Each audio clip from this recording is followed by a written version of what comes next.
नमस्कार। अ, हमारे सत्र की शुरुआत हम प्रार्थना से करते हैं।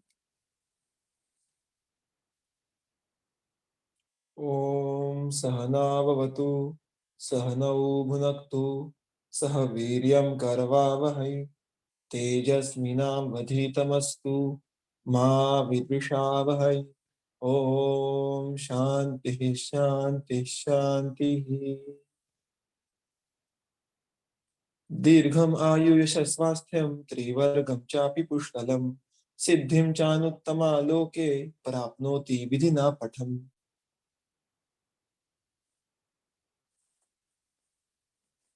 तो हमारा जो अभी फिलहाल वाचन चल रहा है चरक सूत्रस्थान अध्याय क्रमांक 1 दीर्घन जीवितीय, उसमें से अभी हम आज सूत्र क्रमांक को 114 से लेके आगे का वाचन करना ये शुरू करेंगे। हमें अभी आपको याद होगा कि द्रव्य प्रभाव, यहाँ से हमने जब शुरू किया था द्रव्य के बारे में वर्णन, तो हमने देखे थे कि द्रव्य के 3 प्रभाव हैं। उसके बाद फिर द्रव्य के जो भी जंगम द्रव्यों के, फिर उसमें स्थावर द्रव्य और उसमें से औद्भिद, ऐसे 3 अलग प्रकार के भेद भी हमने देखे थे।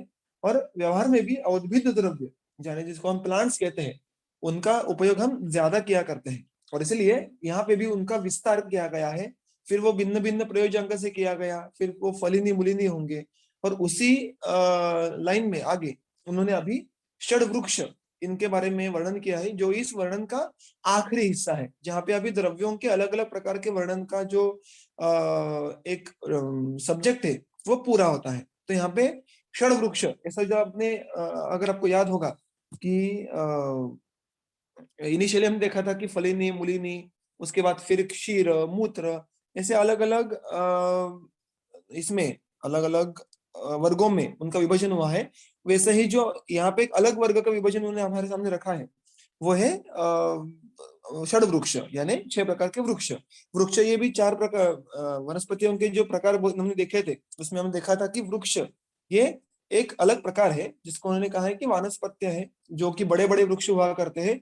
उसमें से उन्होंने 6 विशेष वृक्षों का चयन किया है। वो क्यों किया है वो हम जब ये सूत्र पढ़ेंगे तो हमें समझ में आ जाएगा। देखिए इंटरेस्टिंग है थोड़ा ये उनका चयन करने का लॉजिक। अथ अपरे त्रयो वृक्षाः पृथगे फलमूलिभिः स्नुह्यर्काश्मन्तकास्तेषाम् इदं कर्म पृथक पृथक। अथ, हमने पिछले बार भी 1-2 बार देखा है अभी तक, जब भी अथ इस अव्यय का उल्लेख आता है तो उसका अर्थ होता है कि अब यहां से आगे, यानी from here onwards it is the indication of a beginning. तो कुछ तो नया विषय शुरू करना हो या कुछ नया वर्णन शुरू करना हो, तो उसके पहले अथ इस शब्द का उल्लेख आता है। हमने देखा है कि अध्याय की शुरुआत में भी, हर एक अध्याय की शुरुआत की जो सूत्र होता है उसका पहला जो शब्द होता है वो अथ होता है। तो यहाँ पे भी जो नया विषय है वो कौन सा है, तो वो वृक्षों के बारे में है। अथ अपरे, अपरे मतलब अलग, अलग यानी डिफरेंट, ये हो गया बहुवचन का रूप यानी प्लूरल। सो अब यहां से आगे एक अलग विषय आरंभ करने वाले हैं, जहां पे कोई अलग त्रयाः वृक्षाः, 3 वृक्ष, पृथक ये फल मूली भी, जो फल मूली इनसे अलग है। अब फल मूल कौन है, फल मूली भी यानी फलिनी मूलिनी, जो हमने उसके बारे में वर्णन देखा था इसके पहले के सत्रों में, उन वनस्पतियों से कुछ अलग इस प्रकार के ये 3 वृक्ष हैं। तो उन्होंने ऐसा कहा है कि ये 3 वृक्ष कौन से हैं, उसके आगे के पंक्ति में स्नुहि, अर्क, अश्मंतकाः।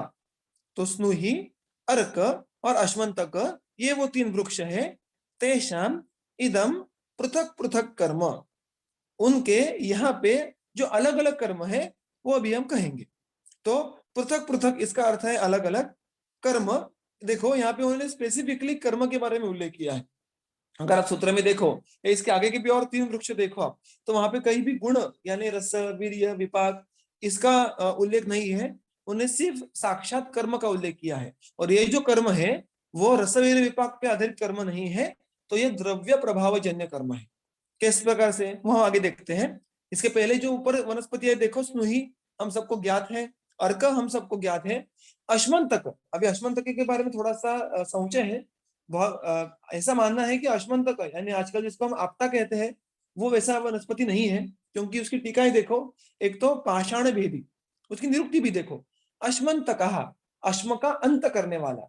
अभी अश्म का अंत करने वाला यानी जो पत्थर है उसको फोड़ के बाहर उत्पन्न होने वाली ऐसी वनस्पति, ऐसा उसका निरुक्ति या शब्दशः अर्थ अपेक्षित है।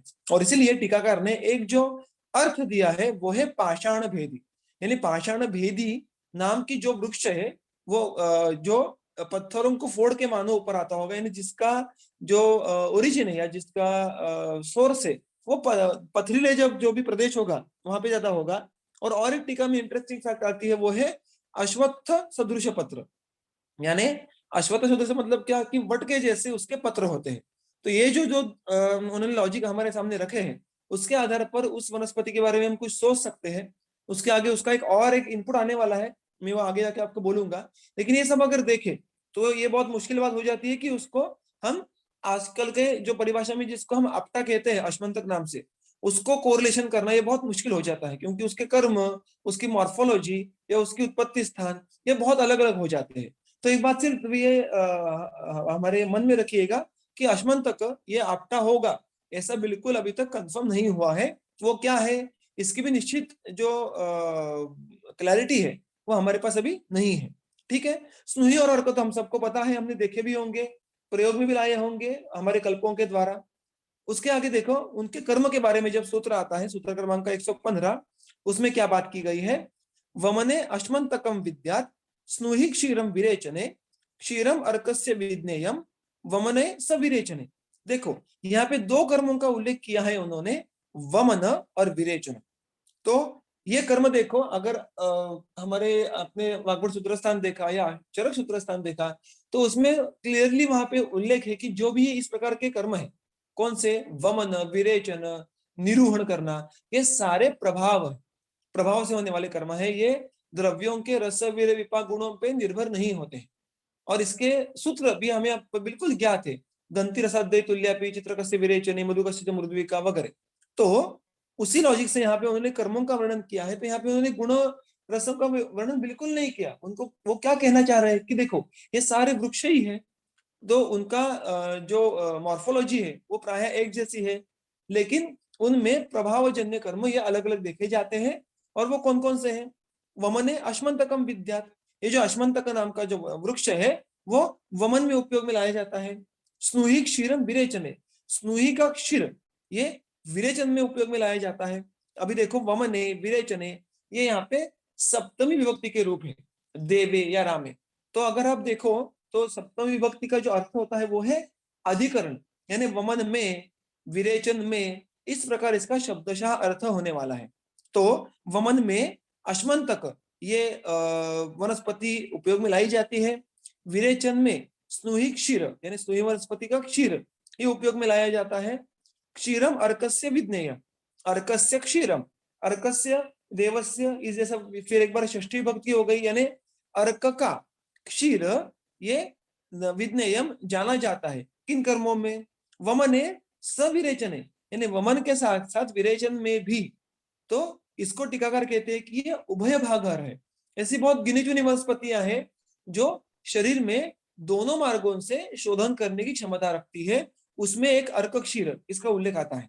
अभी व्यवहार में तो इस कर्म का, अर्क क्षीर का उपयोग हमने प्राय कभी देखा नहीं है, क्योंकि बहुत तीक्ष्ण वनस्पति है और एक साथ उभय भागार कर्म करने की जो अवस्था है उसके लिए रुग्ण के जो बल चाहिए, ये शायद हम अभी तक उतना उसका जजमेंट ले नहीं पाते। तो उसका प्रैक्टिकल तो अभी तक देखा नहीं, सुना नहीं है। लेकिन ये बात उसकी कर्म ये बहुत ही इंटरेस्टिंग है कि अर्क क्षीर ये उभय भागार है, यानी वमन और विरेचन दोनों कर्म करने में सक्षम है।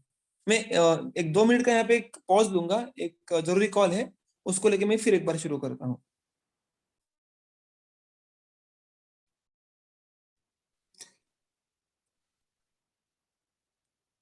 क्षमा कीजिएगा,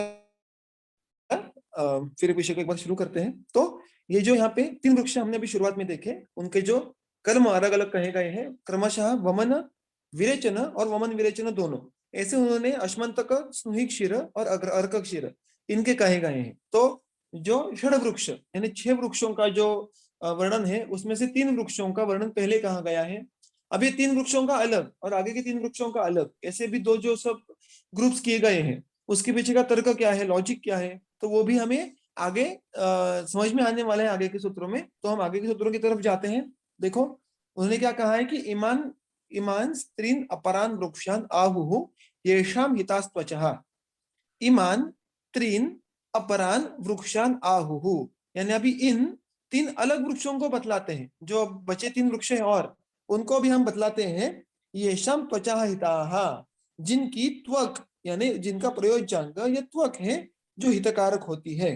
तो इसका अर्थ है कि जो ये 6 वृक्ष है उनका उनने जो 2 डिवीजन किया है फिर आगे जाके, उसमें से जो आगे के 3 वृक्ष है उनका प्रयोज्यांग ये त्वच कहा गया है। अगर हमने पीछे के भी सूत्र में देखा तो अर्क और स्नुहि इनके बारे में स्पष्टतः उन्होंने क्षीर का उल्लेख किया है। तो इसका अर्थ है कि प्रयोज्यांग के आधार पर इन्होंने इन 6 वृक्षों के 2 अलग अलग ग्रुप्स किए हैं। अब देखो ये कौन से हैं अलग 3 वृक्ष जिनकी त्वचा उपयोग में लाई जाती है। पूतिकः कृष्णगंधा च तिलवकश्च तथा तरुः विरेचने प्रयोक्तव्यः पूतिकस्तिलवकस्तथा कृष्णगंधा परिसर्पे शोथेष्वर्षस्सु चोच्यते दद्रुविद्रदि गंडेषु कुष्ठेष्वप्यलजीषु च। पूतिकः यानी कंटकी करंज, करंज का भेद ऐसा कहा गया है टीका में। कृष्णगंधा का अर्थ शिगुरु लिया है गंगाधर ने, और तिलवक तरुः तिलवकश्च तथा तरुः, तरु यानी फिर एक बार वृक्ष यानी ट्री, तो तिलवक तथा तरुः यानी तिलवक का वृक्ष। तो तिलवक ये लोध्र इस वनस्पति का एक भेद कहा गया है जगह जगह पे, और प्रायः जहां जहां पे वात प्रधान अवस्था में विरेचन की जरूरत होती है वहां पे हमें ये तिलवक नाम की वनस्पति का उल्लेख देखने के लिए मिलता है। फिर वो वातज ग्रहणी हो, वो वातव व्याधि हो, और कई जगह पे हमें तिलवक सिद्ध सर्पी इस प्रकार का उल्लेख देखने के लिए मिलता है। अभी ये जो तिलवक नाम की वनस्पति है उसकी जो टीका आती है वहां पे उसको कहा गया है कि लोध्र भेद। लोध्र का भी लोध्र शाबरक रोध्र पलाशा, आपको लोध्राधिकरण के बारे में पता होगा, तो उसको ही शाबरक कहते हैं, ऐसा भी टीका में आया है। लेकिन एक मजे की बात ऐसी है कि जो हमें फिलहाल लोध्र का उपयोग हम फिलहाल करते हैं वो तो स्तंभक है, वो तो शोधन करने वाला बिल्कुल ही नहीं है। तो ये लोध्र का भेद कौन सा है, जो फिलहाल उपलब्ध वनस्पतियां हैं उसमें से कौन सी वनस्पति को हम तिलवक कह सकते हैं, यह भी बात अभी तक पूरी क्लियर नहीं है, क्योंकि जो उपलब्ध लोध्र भेद है वो तो सिर्फ लोध्र है, वो शोधन नहीं करता। तो ये तिलवक लोध्र या शाबरक लोध्र कौन सा कहना जाना चाहिए, इसके बारे में सफिशिएंट क्लैरिटी अभी हमें नहीं है। तो सिर्फ इस बात को इसको एक हाईलाइट कर दीजिएगा कि एक वनस्पति है लोध्र तिलवक लोध्र नाम से, जो शोधन करने वाली है। किस तरीके से, आगे के सूत्र में उन्होंने कहा है विरेचने प्रयोक्तव्यः पूतिकस् तिलवकस् तथा। तो जैसे हमने पहले भी देखा था कि कर्म करने के लिए जो अलग अलग 3 वनस्पतियां थी, वृक्ष थे, वैसे ही यहाँ पे जो अलग अलग 2 वृक्ष है पूतिक और तिलवक, उनका एक कॉमन कर्म उन्होंने कहा है विरेचन। तो विरेचन ये पूतिक यानी कंटकी करंज और तिलवक यानी लोध्र भेद उसका कर्म कहा गया है। तो बचा कौन अभी, कृष्णगंधा यानी शिगुरु। अब हम सब ये बात जानते हैं कि शिगुरु वैसे देखने के लिए जाए तो वो कोई भी शास्त्र में शोधन कर्म करने के लिए उपयोग में नहीं लाई जाती। वमन विरेचन निरूह इसका उसमें इसमें इसका उपयोग नहीं होता है। तो फिर इसको यहाँ पे किस प्रकार से सम्मिलित किया गया है, तो उसका वर्णन टीका में भी आता है। हम सूत्र में भी देखेंगे क्या कहा है कि कृष्णगंधा यानी शिगुरु परिसर्पे, परिसर्प ये विसर्प का एक पर्याय नाम है। शोथेशु यानी शोथों के अलग अलग प्रकारों में, शोथेशु देखो अभी कितना उन्होंने बहुवचन का उपयोग किया है, तो अलग अलग शोथों के प्रकारों में। अर्शसु यानी फिर अर्श के अलग अलग प्रकारों में जो उच्चते कहा गया है। और किसमें कहा गया है उसका उपयोग, दद्रु। दद्रु हमें सबको ज्ञात होगा कि कुष्ठ का विशिष्ट भेद है। विद्रधि गंडेशु, गंड गलगंड ये जो विकृति है ये हम सबको ज्ञात है। कुष्ठेशु अपि अलजीषु च, कुष्ठ व्याधि और अलजी, अलजी ये प्रमेह पीड़का है। तो इन सारे व्याधियों में इस कृष्णगंधा का उपयोग हो सकता है। अब देखिए हमने अभी देखा कि दद्रु ये कुष्ठ का ही भेद है, तो अगर वो कुष्ठ का भेद है तो कुष्ठेशु ये एक बार कहने के बाद फिर एक बार दद्रु का उल्लेख क्यों किया गया। इसको बहुत बार कहते हैं, देखो ये छोटी छोटी बातें होती है, लेकिन जब भी कोई तंत्र ये सर्वग्राही होता है, शुद्ध कहा जाता है, यानी फॉर एग्जाम्पल अग्निवेश तंत्र ये अगर इतने हजारों साल टिका तो उसमें कोई भी दोष होना ही संभव नहीं है, क्योंकि सदोष तंत्र का ग्रहण लोग करेंगे नहीं। तो उसको निर्दोष बनाने के लिए बहुत प्रयास करने पड़ते हैं। अगर उसमें अगर कोई दोष दिखे या हमें कोई दोष लगे तो तो वो दोष नहीं है, उसमें पीछे कोई प्रयोजन होगा, ये बात हमें देखनी होती है। अदरवाइज क्या देखने के लिए मिलता है कि देखो ये तो पुनरुक्ति हो गई, पुनरुक्ति यानी रिपीटेशन, कि कुष्ठ कहने के बावजूद उन्होंने यहाँ पे दद्रु कहा, और पुनरुक्ति अगर दोष होगा तो ये तंत्र ये सदोष हो गया, और सदोष तंत्र का ग्रहण नहीं करना चाहिए, ऐसा खुद चरक मीमांसन 8 में अग्निवेश कहते हैं। तो इसे इस समय में टीकाकार ये हमें समझाते हैं कि जहां जहां पे ये पुनरुक्ति सप्रयोजन है, इस पुनरुक्ति के पीछे अगर कोई वजह होगी, कोई प्रयोजन होगा, तो फिर उस पर दोष नहीं आता।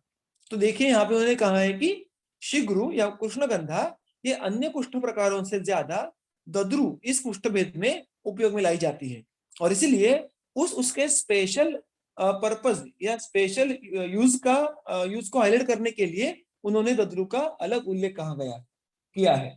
तो इसका अर्थ है कि जब भी ऐसा हमें कोई पुनरुक्ति मिले या सामान्य वर्णन करने के बाद भी उसमें से कोई विशिष्ट द्रव्य का, विशिष्ट वस्तु का पुनरुल्लेख हो जाए, तो उसके पीछे कोई प्रयोजन होता है, और वो प्रयोजन होता है कि उसके बारे में कोई विशेष जानकारी देना। तो इसलिए दद्रु का उल्लेख यहाँ पे उन्होंने अलग से किया है। अब देखिए, मैंने अभी कहा वैसे कि कृष्णगंधा इस सारी अवस्थाओं में अभ्यंतर सेवन से उपयोग में लाना अपेक्षित नहीं है। तो टीकाकार स्पष्ट रूप से कहते हैं, फिर वो चक्रपाणी हो, गंगाधर हो, कि बाह्य प्रयोग आलेपनादिशी, आलेपनादि इस प्रकार से आलेपन होगा, उसके उपनाह होगा, इस प्रकार से अलग अलग जो बाह्य प्रयोग है, जिसको हम बहिः परिमार्जन भी कह सकते हैं, उस प्रकार से वो स्थानिक दोषों का शोधन करते हैं। क्योंकि अभी तक जो हमने 6 वृक्ष देखे कुल मिलाकर, उसमें से 5 वृक्ष तो स्पष्ट रूप से शोधन करने का कर्म करते हैं। तो ये भी जो वनस्पति है वो भी शोधन ही करती है, लेकिन वो कोष्ठ शोधन करके शोधन नहीं करेगी, तो वो स्थानिक लेपादि कर्मों के द्वारा स्थानिक दोषों को बाहर निकालने का या स्थानिक दोषों को गति देने का काम करेगी, और इसलिए उसको भी शोधन वृक्षों में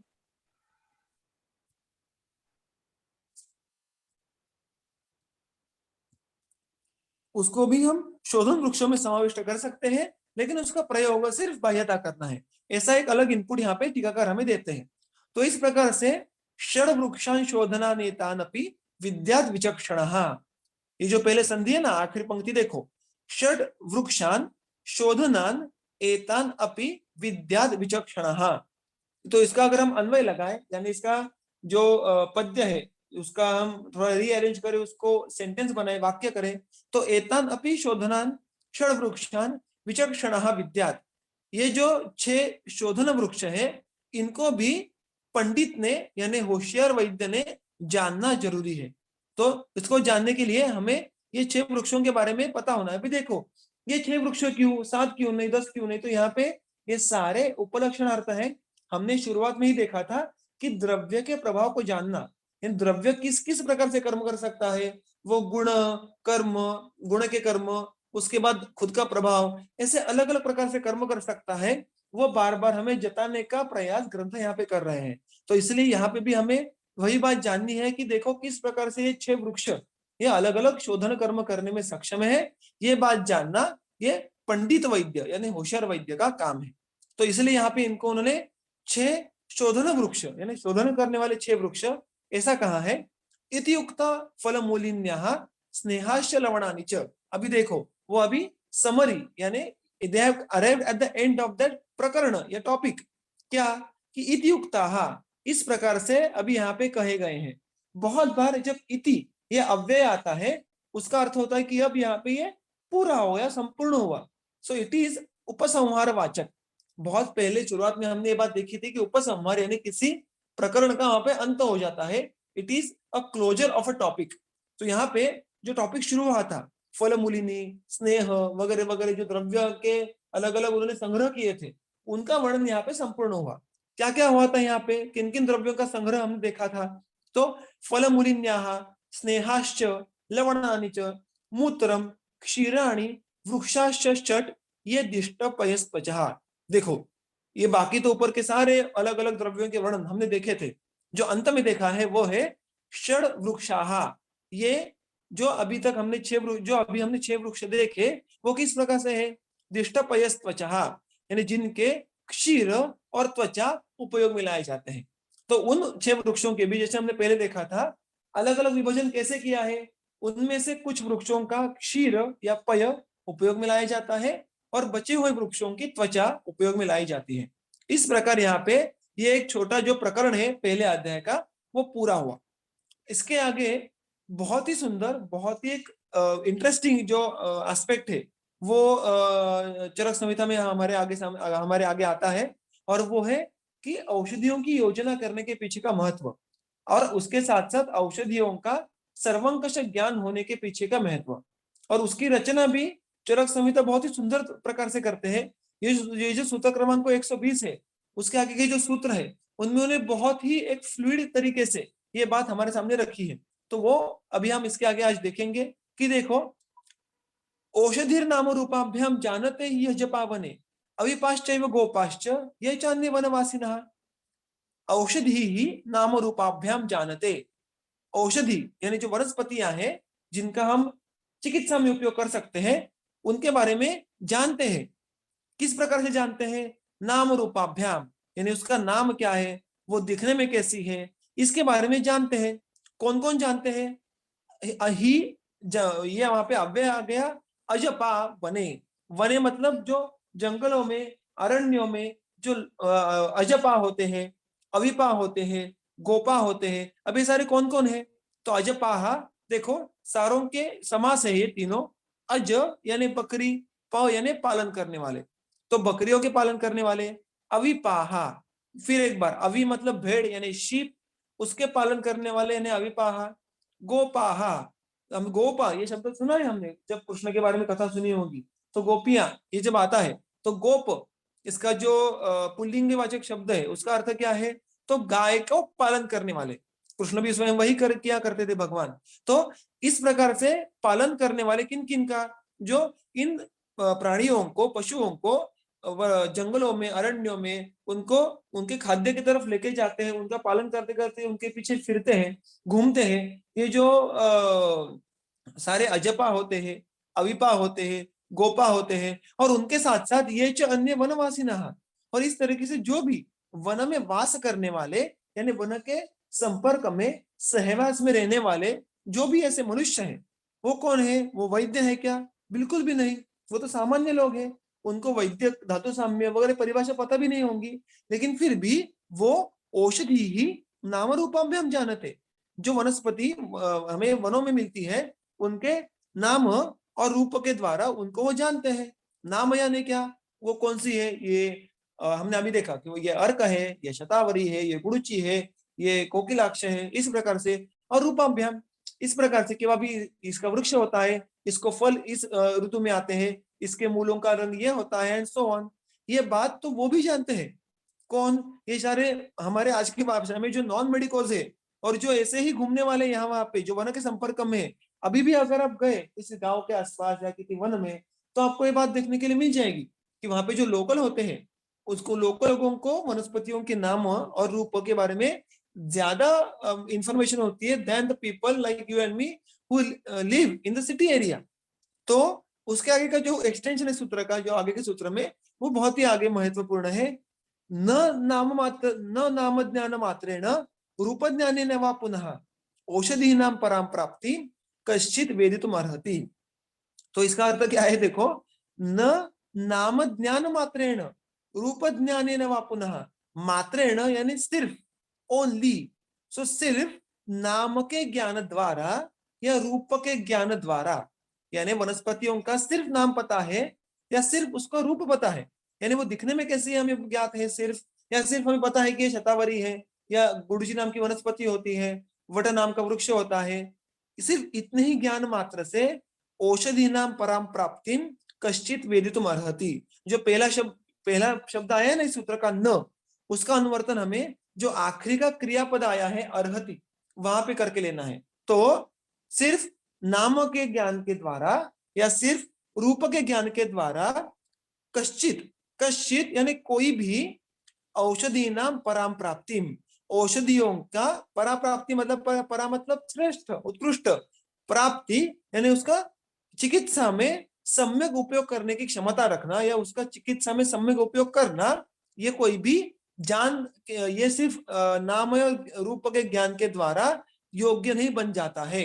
यानी कोई भी जो वैद्य होगा, उसकी समरी देखो आगे, कोई भी केवल वनस्पतियों के नाम या रूप के ज्ञान से उनका उत्कृष्ट सम्यक योग करने का ज्ञान प्राप्त करने के योग्य नहीं बनेगा। ये उसका शब्दशः वर्ड अर्थ हुआ। To make it simple in the English language देखो, only the knowledge of name and morphology of the plants is not sufficient for their most effective use in the treatment. तो अगर आपको किसी वनस्पति को चिकित्सा में प्रयोग करना होगा, तो आपको this typical botanical information is not going to be sufficient at all. It won't be helpful for you to use in the practice कि हमें सिर्फ नाम पता है, हमें सिर्फ उसका रूप पता है, उसका कोई उपयोग नहीं है। तो क्या करना है फिर? हम और आप जो वैद्य है, उनका कर्तव्य क्या है? वो आगे हमने कहते हैं कि योगवित्वप्य रूपज्ञः तासां तत्वविद उच्यते किम पुनर्यो बीजानीयाद औषधि सर्वथा भिषक।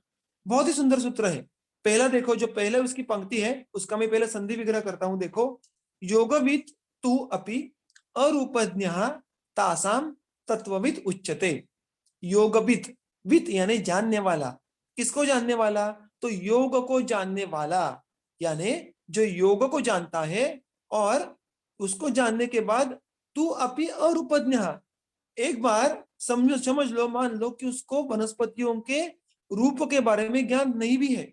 ज्ञ यानी ज्ञान होने वाला, रूप यानी रूप के बारे में, यानी अभाव, यानी उस वैद्य को या किसी भिषक को वनस्पतियों के रूप का ज्ञान नहीं भी है। तासाम यानी औषधियों के, वनस्पतियों के, फिर भी वो तत्वविद उच्चते, वो तत्वविद कहलाएगा। तत्वविद मतलब तत्व को जानने वाला, जो आवश्यक ज्ञान है उसको जानने वाला, वो कहलाएगा। सो अगेन टू रिपीट, जो वैद्य मानो वनस्पतियों के रूपों को जानता भी नहीं है, समझो वो वनस्पतियों को नहीं पहचान पाया कि ये वट है या ये शतावरी है, लेकिन अगर वो उनके योग के बारे में जानकारी उसके पास है, तो वो भी तत्वविद कहलाता है। तो वो भी कहलाता है कि उसको चिकित्सा में जो आवश्यक ज्ञान है वनस्पतियों के उपयोग का, वो उसके पास है। तो ये योग, इस शब्द का अर्थ क्या है? योग ऐसी कौन सी बात है कि मात्र उतना होने के बाद भी वैद्य को तत्व ज्ञान हुआ, ऐसा हम कह सकते हैं? तो गंगाधर इसकी बहुत ही सुंदर टीका करते हैं। योग यानी द्रव्यांतरेण कर्म गुणाभ्याम निरूप्य मेलनम प्रयोगम वा। तो द्रव्यांतरेण यानी किसी और अलग द्रव्य के साथ कर्म उस संयोग के द्वारा, यानी कि फिर वह अनुपान भेद होगा या संयोग भेद होगा, इस प्रकार से। और कर्म गुणाभ्याम निरूप्य यानी द्रव्यों का जो कर्म है, द्रव्यों का जो गुण है, उसके साथ उसका निरूपण, यह भी हमें पता होना चाहिए। मेलनम प्रयोगम वा। सो द्रव्यों का प्रयोग करते समय उन्होंने दो बहुत प्रमुख क्राइटेरिया हमारे सामने रखे हैं। एक तो अन्य द्रव्यों के साथ योग्य संयोग करने की क्षमता होना, फिर वो कल्प हो, फिर वो अनुपान हो, और उसके साथ साथ द्रव्य का कर्म और गुण, इनके बारे में हमें सफिशिएंट जानकारी होना। तो ये जो दो अलग बातें हैं, वो हमें यहाँ पे जानना बहुत जरूरी है एज अ वैद्य। द्रव्यांतर संयोग और द्रव्यों के कर्म गुणों के द्वारा उसका निरूपण करने की क्षमता। और फिर उसके आगे की पंक्ति देखो, किम पुनर्यो बीजानीयात औषधि सर्वथाभिषक।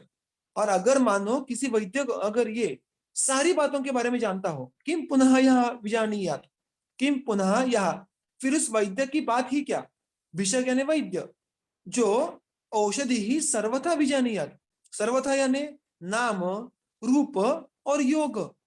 तो जो अजपा अविपा ये जानते हैं, जो वो जानता ही है, और उसके साथ साथ औषधियों का सम्यक योग करना भी जो जानता है, यानी जो द्रव्यों के बारे में सर्वंकष,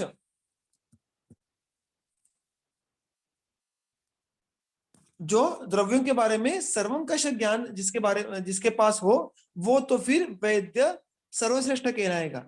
यानी देखो, सिर्फ नाम हो या सिर्फ रूप का ज्ञान होके ये सफिशिएंट नहीं है, हमें योग के बारे में ज्ञान होना ये आवश्यक है।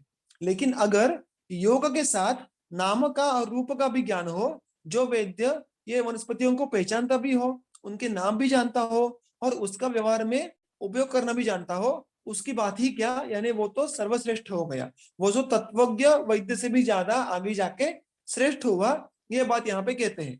और इसी योग, इस संकल्पना के बारे में फिर एक बार स्तुति करने का स्तुति जो करने का आगे के सूत्र है वो चरक संहिता में आते हैं। देखो वो कहते हैं कि योगम आसाम तु यो विद्यात् देश कालोपपादितम पुरुषम पुरुषम वीक्ष सद्नेयो भिषगोत्तमः। इसमें से उन्होंने और जो छोटी बारीकी है वो हमारे सामने रखी है।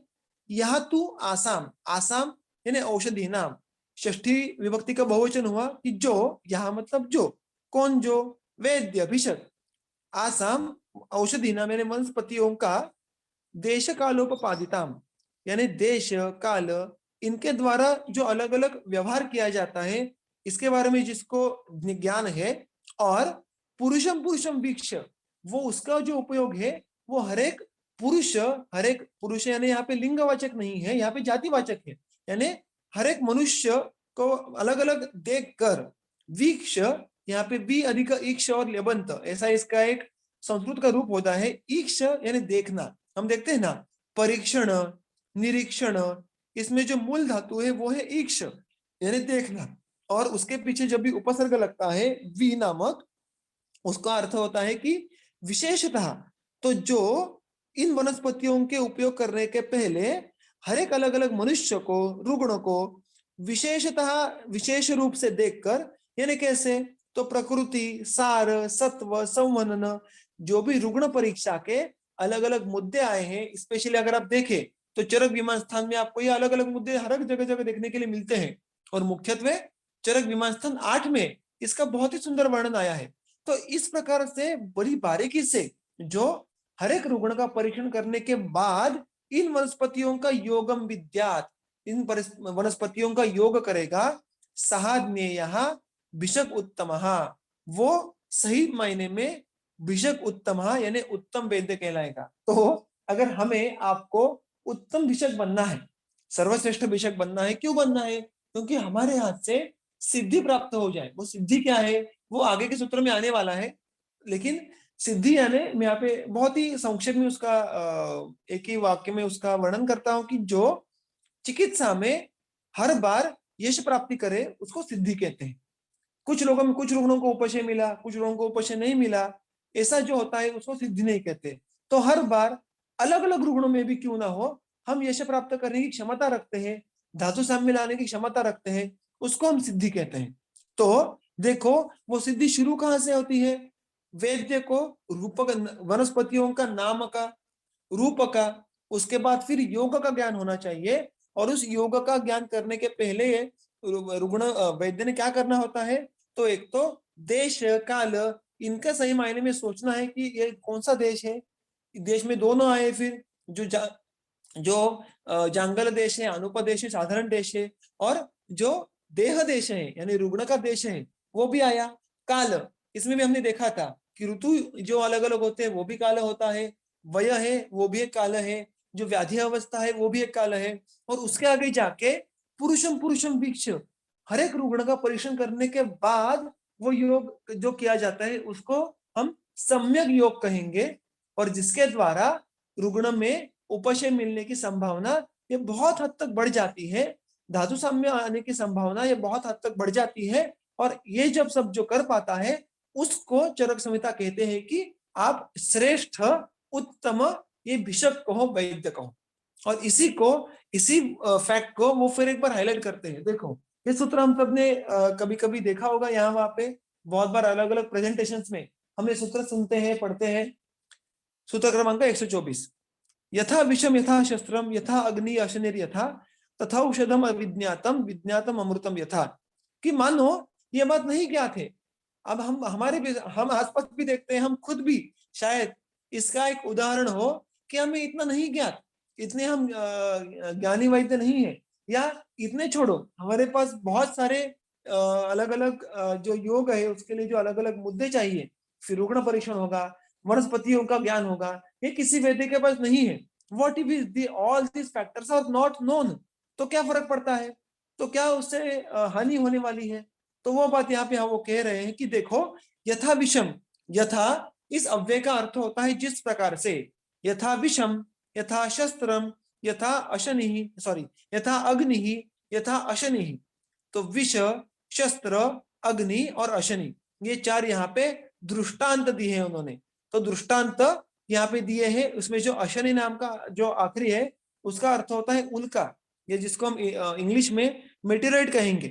तो ये चारों क्या है, ये चारों ऐसे दृष्टांत है जो मारक वाचक है, कि जिनका अगर संयोग हुआ या जिनका अगर मनुष्य के साथ संयोग हुआ तो मृत्यु आना तय है। देखो विष, शस्त्र, अग्नि, अशनि, ये सारे क्या करेंगे, ये सारे मृत्यु लाएंगे। उसी प्रकार तथा औषधम अविज्ञातम, उसी प्रकार से औषध जिसका अविज्ञान यानी जिसके बारे में सम्यक ज्ञान नहीं है, किस प्रकार से, नाम रूप गुण उनके कर्म होंगे, अगर इसके बारे में ज्ञान औषधियों का नहीं है और फिर भी उनका उपयोग किया तो क्या होने वाला है, वो औषधियां धातु सम्य नहीं करेंगी, बल्कि वो विषय इत्यादि के जैसे मारकत्व उनका एस्टेब्लिश हो जाएगा, यानी they won't be useful for धातु साम्य, on the contrary they will be मारक, यानी वो धातु वैषम्य करेंगे और आगे जाके वो इतना धातु वैषम्य कर सकते हैं कि रुग्णों को मृत्यु भी आ सकती है। तो ऐसा जो उसका एक बहुत ही महत्व है वो यहाँ पे हमें दृष्टांत के द्वारा समझाने का यहाँ पे सूत्र में उन्होंने प्रयास किया है। दृष्टांत का उपयोग कब करते हैं, तो ये बहुत ही सुंदर वर्णन आता है चरक मीमांसा 8 में, कि दृष्टांत उसको कहते हैं यत्र मूर्ख विदुषा बुद्धि साम्यम, जब जो मूर्ख हो या बुद्धिमान हो उसका समझ कैसी भी हो, ये दृष्टांत के द्वारा बहुत ही सिंपल तरीके से ये बात हमारे दिमाग में आ जाती है, जो भी बात ग्रंथों को कहनी है। तो जब भी ग्रंथकार कोई भी महत्वपूर्ण विषय सारे त्रिविध बुद्धि को समझने का प्रयास करते हैं, तब वो दृष्टांत का उपयोग करते हैं, जो बात आसानी से हमारे दिमाग में फिट बैठ जाती है। देखो यहाँ पे उन्होंने क्या कहा है, उन्होंने यहाँ पे ये नहीं कहते बैठे कि आप अगर सम्यक योग नहीं करोगे तो बहुत बड़ी हानि हो जाएगी, अगर सम्यक योग करोगे तो बहुत अच्छा होगा। They are saying with the simple examples कि देखो अगर आप औषधियों का सम्यक उपयोग ना करें, अगर आप उसको जाने बिना ही उपयोग कर बैठे तो उस प्रकार से परिणाम होंगे जिस प्रकार से परिणाम विष, शस्त्र, अग्नि, अशनि के होते हैं। और अगर एक बात ये दृष्टांत विजुअलाइजेशन हमारे आंखों के सामने आ गया तो फिर हम क्या याद रह जाता है कि नहीं, इसका अर्थ क्या हुआ कि it can be fatal, it can be detrimental for the health of the patient. तो it is the way of the ग्रंथ to put up the fact in a simpler way, in a interesting manner. और इसीलिए दृष्टांत को कहते हैं कि दृष्टांत ये मूर्ख हो या विद्वान हो, सारे लोगों के दिमाग में उसी तरीके से फिट बैठ जाता है, और इसीलिए उसका उपयोग वहां पे किया है। उन्होंने ये बात कहने के लिए कि औषधियों का विज्ञान होना आवश्यक है, और इसलिए इस सूत्र की जो आखिरी का चरण है उन्होंने क्या कहा है, देखो वहां पे विज्ञातम अमृतम यथा, अगर वही औषधि अगर हमें ज्ञात हो किस प्रकार से, नाम रूप और योग, इस प्रकार से अगर उसका ज्ञान हमारे पास हो तो वही वनस्पति वही औषधि यथा अमृतम, मानो कि वह अमृत साबित हो जाएगी। अमृत यानी क्या, औषधि क्या करती है, धातु सम्य करेंगी, और अगर वो धातु सम्य करेंगी तो रुग्ण का जो आयुष्य है वो बढ़ेगा, रुग्ण का जो व्याधि है वो दूर हो जाएगा, तो उसको मानो आयुष्य प्रदान हो गया, जो कि विष के साक्षात विपरीत है। तो एक बात यहाँ पे बहुत ही जरूरी है जानना, देखो जो हमें वो कहने का प्रयास कर रहे हैं कि औषधियों का योग करना ये पूरी तरीके से वैद्य के हाथ में है। हम औषधियों को ब्लेम कर ही नहीं सकते, क्योंकि वो खुद चल के रुग्ण के शरीर में जाके प्रविष्ट नहीं होती, उनका योग करना ये वैद्य के हाथ में है। और इसलिए औषधियों का सम्यक और असम्यक उपयोग ये पूरी की पूरी रिस्पॉन्सिबिलिटी वैद्य की है।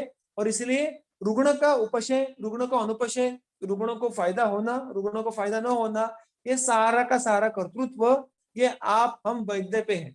और इसलिए वैद्य को योग करने की क्षमता होना, it is an utmost important fact, जो यहाँ पे वो हमें बार बार एम्फोसिस कर रहे हैं, उस पे वो बार बार अंडरलाइन कर रहे हैं। फिर एक बार देखो आगे का सूत्र, औषधम औषधम ही अनभिज्ञातम नाम रूप गुण स्त्रीभिः विज्ञातम चापि दुर्युक्तम अनर्थाय उपपद्यते। औषधम ही अनभिज्ञातम, जो औषध को ज्ञात जो जानता नहीं है, जिसको औषध ये ज्ञात नहीं है, ज्ञात नहीं है किसके द्वारा ज्ञात नहीं है, नाम रूप गुण ही त्रिभिः, इन तीन फैक्टर के द्वारा जो औषधियों के बारे में नहीं जानता है। कौन कौन से, नाम ज्ञान, रूप ज्ञान और गुण ज्ञान। अब यहाँ पे कर्म का अलग उल्लेख नहीं है, क्योंकि कर्म ये गुणों के द्वारा ही होता है। तो इसलिए जो भी वैद्य वो नाम ज्ञान, रूप ज्ञान और गुण ज्ञान, इन तीन के द्वारा औषधियों को नहीं जानता, और उसके साथ साथ कंडीशन नंबर 2, विज्ञातम चापि दुर्युक्तम, यानी मानो कोई वैद्य जानता है, वो नाम ज्ञान जिसको है, जिसको वनस्पतियों का रूप ज्ञान है, जिसको वनस्पतियों का गुण ज्ञान है, फिर भी वो दुर्युक्तम, यानी उसका सही प्रकार से उपयोग नहीं कर पा रहा। ये दोनों कंडीशन उसको कहां पे लेके जाती है? अनर्थाय उपपद्यते, यानी अनर्थ यानी क्या? जो धातु साम्य करना है वो नहीं होता है। अर्थ यानी प्रयोजन, यानी अर्थ यानी जो हमें अचीव करना है, जो उसका पर्पस है, वो नहीं होता, यानी वो धातु वैषम्य की तरफ लेके जाता है। So there are two tracks which I have put forward in front of you, कि औषध अगर ज्ञात नहीं हो तो वो अनर्थ की तरफ जाएगा, और औषध ज्ञात है लेकिन उसका उपयोग सही प्रकार से करने की क्षमता वैद्य में नहीं हो तो वो भी अनर्थ की तरफ जाएगा। तो ये सूत्र हमें क्या कहता है? तो they are telling us the importance of knowing a dravya by nama, rupa and guna, plus having the ability to make the appropriate yoga. और ये क्रक्स है इन सारे सूत्रों के संग्रह का। यानी वैद्य को वनस्पतियों का नाम पता होना चाहिए, रूप पता होना चाहिए, उसके गुण पता होने चाहिए, गुण में कर्म आ गए, गुण में रस, वीर्य, विपाक, सारी चीजें आ गई, और उसका सही प्रकार से योग करने की क्षमता होनी चाहिए। उसके लिए हमें देश, काल और रुग्ण परीक्षा, जिसमें मैंने अभी कहा वैसे प्रकृति, सार, संवनन, ये सारी बातें आ गई। देखो उन्होंने कैसे छोटे छोटे सूत्रों के द्वारा बहुत बड़ा विषय ये यहाँ पे संक्षेप में वर्णन कर दिया है। और इसीलिए जो आगे जाके वो बात कहते हैं, योगादपि विषम तीक्ष्णम उत्तमम भेषजम भवेत, भेषजम चापि दुर्युक्तम तीक्ष्णम संपद्यते विषम। यहाँ पे वो योग इस संकल्पना की स्तुति कर रहे हैं, प्रशंसा कर रहे हैं। योगाद अपि विषम तीक्ष्णम उत्तम भेषजम भवेत, कि मानो सबसे उग्र कोई भी तीक्ष्ण ये विष होगा, उसका भी अगर आप योग कर पाते हैं तो वो भी एक उत्तम औषध हो सकता है। और ये तो उदाहरण हम सबको ज्ञात है। आप वत्सनाप ले लो, आप गंधक ले लो, आप पारद ले लो, इतने बड़े पैमाने पे उपयोग कर पाते हैं। वो क्यों कर पाते हैं? क्योंकि हम उसकी मात्रा, उसका अनुपान, उसका संयोग किस रुग्ण में देना है, ये सारे जो एस्पेक्ट्स है उसके बारे में सोचेंगे तो ही हम उसका उपयोग जगह जगह कर पाते हैं। अदरवाइज भेषजम चापि दुर्युक्तम तीक्ष्णम संपद्यते विषम, जो भी वैद्य प्रमादवशात दुर्युक्तम भेषजम यानी भेषजों का गलत तरीके से उपयोग करते हैं, तीक्ष्णम विषम संपद्यते यानी वो विषवत उसका उपयोग हो जाता है। यानी कोई भी द्रव्य इसका अच्छे से सम्यक योग होना या उसका मारकत्व होना, ये पूरा वैद्य की योजना पे निर्भर करता है। तो देखो विषत्व और भेषजत्व यानी मारकत्व और आयुष्यकरत्व, ये जो भी है वो किस पे निर्भर है? वो पूरा योग इस संकल्पना पे निर्भर करता है, यानी वैद्य के द्वारा उसका सही उपयोग किया जाना उस पर निर्भर करता है कि कोई द्रव्य उसका परिणाम ये विष जैसा मारक होगा या औषधि जैसा धातु साम्यकर होगा। एंड हियर देयरफॉर वे पहले ही अध्याय में वो ये बात बहुत ही स्ट्रिक्टली, बहुत ही हेवीली एम्फेसिस कर रहे हैं कि ये सारा जो द्रव्यों के बारे में हम वर्णन कर रहे हैं, ये जो पूरा भेष चतुष्क है, ये चतुष्क के पीछे जो वैद्य होना बहुत ही आवश्यक है, तो ही इन अलग अलग भेषजों का, अलग अलग औषधियों का सम्यक उपयोग हो पाएगा। और सम्यक उपयोग यानी जो इस हमारे तंत्र का प्रयोजन है धातु साम्य, वो साध्य करना हमारे पास संभव हो पाएगा वैद्य के द्वारा। और इसलिए यहाँ पे जो सूत्र क्रमांक 120 से लेकर 126 तक ये जो पूरा वर्णन था, ये उन्होंने योग इस संकल्पना के बारे में किया था। तो अगर यहाँ पे हमारा जो आज का वर्णन है, जो वाचन है, वो संपूर्ण होता है। इसके आगे का जो वाचन है वो हम अगले मंगलवार को कंटिन्यू करेंगे। आज के इस चर्चा में अगर किसी को कोई शंका हो तो अभी आप पूछ सकते हैं।